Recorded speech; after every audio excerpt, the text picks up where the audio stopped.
오늘 또 우리 박주현 의원님도 저와 함께 했습니다. 그 앞에서는 지방분권 개헌에 관한 기자회견을 했습니다만은 이번에는 좀 주제를 바꿔서 최근에 그 문제가 되고 있는 그 국채 조작 의혹 문제에 대해서 민주평화당의 진상조사단의 일원으로서 기자회견을 하고자 합니다.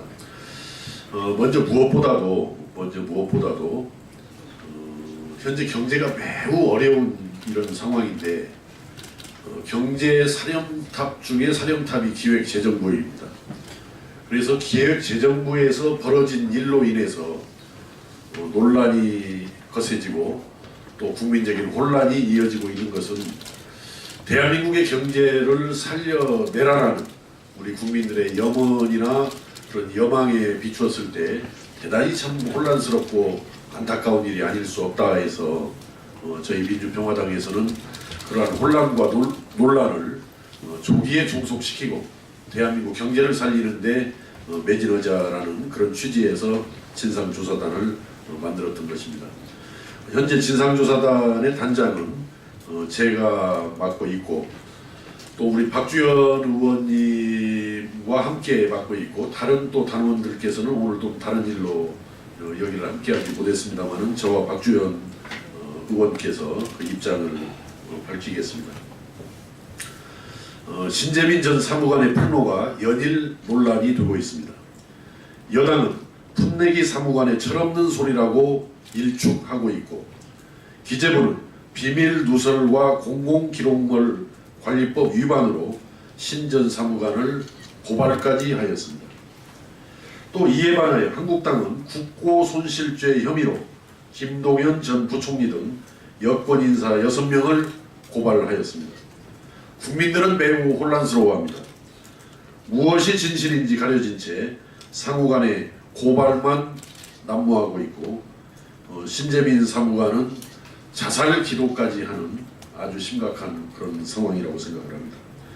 이에 저희 민주평화당 진상조사단은 소모적인 정쟁 중단을 촉구함과 동시에 사건의 진실을 묻고자 이 자리에 섰습니다. 그 구체적인 그런 내용은 사실은 이 문제가 지금 되고 있는 이 사안들이 실제 기재부에서 벌어졌을 때 기획재정위원으로 활동을 하셨던 박주현 의원님께서 구체적인 사실에 대해서는 기자 회견 형태를 빌어서 말씀을 드리겠습니다. 자,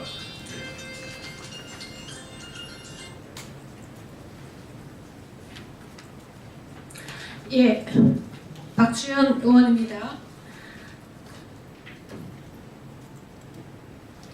예, 신재민 전 사무관의 폭로에 관한 핵심 질문은 세 가지입니다. 첫째, KTNG 동향 보고 자료는 누구의 지시로 작성이 되었고 어디까지 보고가 되었는가? 현재 기재부는 아직 문서의 존재만 확인해 줄 뿐 정식으로 제출하지 않고 있는 상황입니다. 언론에 나온 대략의 설명만 가지고는 사장 인사에 개입하고자 한 것인지 아니면 단순 동향 보고인지 판단하기 어렵습니다. 하지만 내용만큼 더 중요한 것은 이 문서가 왜 만들어졌고 어떠한 용도로 쓰였느냐 하는 것입니다. 만약 이 동향 보고가 신 전 사무관의 주장대로 청와대의 지시로 작성되었고 또 보고되었다면 단순 동향 파악으로 보기는 어렵습니다. 만약 청와대가 개입되었다면 민간 기업의 낙하산 인사 시도 의혹을 부인하기는 어려울 것입니다. 따라서 기재부는 이 문건의 원본을 정식 공개함과 동시에 이 문건이 누구의 지시로 만들어졌고 어디까지 보고되었는지 정확히 밝혀야만 합니다. 또한 KT나 포스코 등의 다른 민영화 기업 관련해서도 이러한 동향 보고를 작성했는지 여부를 남김없이 국민께 말씀드려야 합니다. 한 가지 부연 설명을 드리자면 저희는 정부가 일정 정도의 지분을 가지고 있는 KTNG나 KT 포스코에 대해서 정부가 어떠한 권한도 행사해서는 안 된다라는 입장이 아닙니다. 정부는 지분을 가진 만큼의 응당의 권한을 행사할 자격이 있습니다. 하지만 신재민 전 사무관이 이 문제에 대해서 문제 제기를 한 것은 그 이전에 권위주의 정부 하에서 마치 민영화된 기업을 공기업이나 산하기관인 양 당연히 낙하산을 내려보내는 관행이 지속되고 있었기 때문에 또다시 개혁정부인 문재인 정부에서도 이 같은 잘못된 관행이 반복될 여지가 있다라는 점에서, 그리고 그러한 조짐이 있다라는 점에서 문제 제기한 것으로 신재민 전 사무관의 문제 제기는 타당했다라고 보여지고요.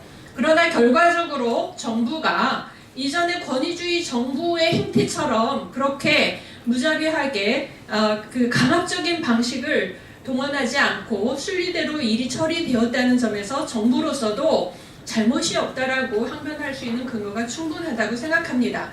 저희가 문제 삼는 것은 왜 신재민 전 사무관의 적절한 결과적으로 문제가 없을지언정 문제가 있을 수 있다라고 생각하고 문제 제기한 것을 검찰 고발로 푸느냐 하는 것입니다. 두 번째 이슈입니다. 초과 세수가 확실하게 전망되는데도 불구하고 왜 적자 국채 발행을 검토하였는가? 신 전 사무관의 폭로대로 2017년 11월 당시 기재부는 10조 원 이상의 초과 세수를 예측하는 상황에서도 8조 원 규모의 적자 국채 발행에 대해서 검토하였습니다.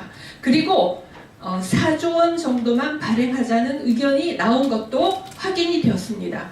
그렇다면 대체 왜 흑자인데도 초과세수가 있는데도 적자 부채 발행을 검토했는지 해명이 필요합니다.